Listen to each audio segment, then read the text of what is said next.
Harry, on this life journey, we go through struggles and hardships, and I know you've recently gone through one. So do you want to share that with us, please? Yeah, for the last 5 months, my wife Shirley has been very sick.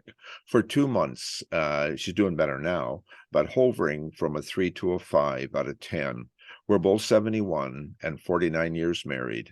She has always been in near perfect health, but for 2 months, we weren't sure she would make it. So I was thinking, for problems in the Christian home, it is not by chance, I believe. We are under the plan of God. The first item that we think about is what could the reasons for the problems is. It could be discipline because of poor behavior from God. I hope I'm not in that situation now, but I know many times I would have qualified for that. God said, the Bible tells us, if He loves us, He rebukes us, chastises us, and tries to bring us around like a parent with a child. You give them some consequences for poor behavior.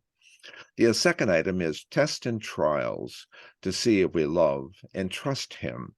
It's like in school. The teacher gives you work for a few weeks and says, I wonder if they've learned anything. So she gives you a test.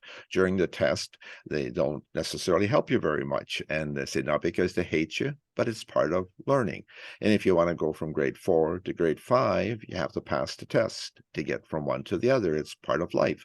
And that's what God does in our life too. He gives us tests and trials to see if we're with the program, if we're getting it, and he loves us as that goes on. And the other item is temptation from Satan, and some of that we bring on ourselves. We bring things into our life, into our stuff, but sometimes Satan puts an obstacle in our way and sees test us, tries to distract us from God or panic us where we can't trust God and other things. Like we just put struggles in our life to see if we can dislodge us from our relationship.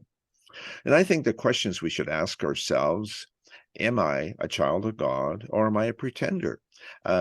Yeah, I think that's really important. Paul talks about that in Second Corinthians 13:5. He says, test yourself to see if you're in the faith.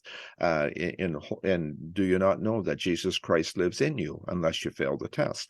But if we fail the test now, we can do something about it. That's really important. If we fail the test at the end of life, that's not a good place to be.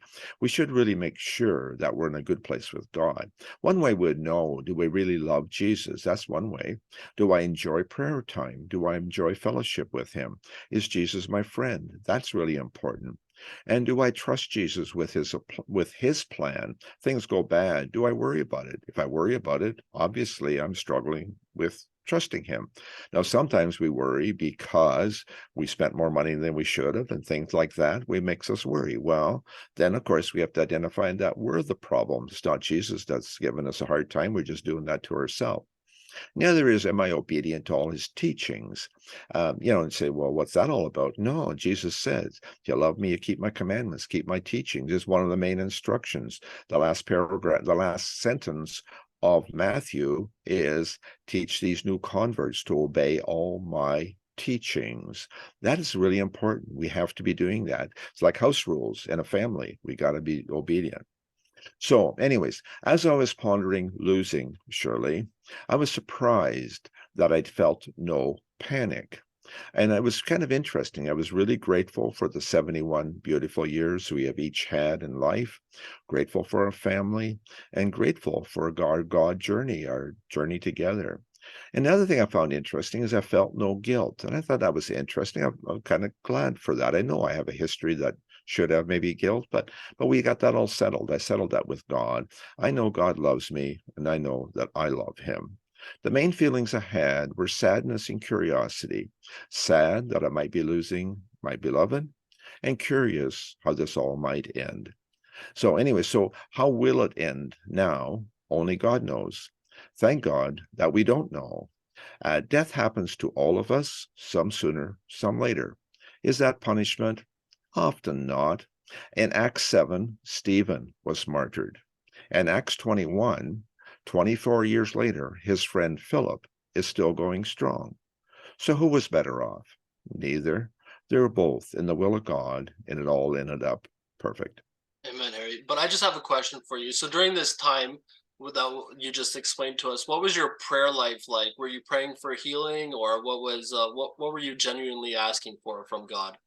Yeah, that's a good question. Yeah, no. Well, yes and no, because I said, this Lord, I says, you know that I love my wife, and you know I love to see her back. But really, truthfully, we've had a really beautiful journey, and it's unfair to ask for anything, really. And I really want your plan. Like, I don't want something from you that isn't your plan, because I mean, I've messed up enough in my life. I want to do the right thing this time, and I really felt at peace about that, totally at peace, and I really didn't know the outcome, but so far, it's going nice. Hope it continues. But again, if that changes tomorrow, that's okay.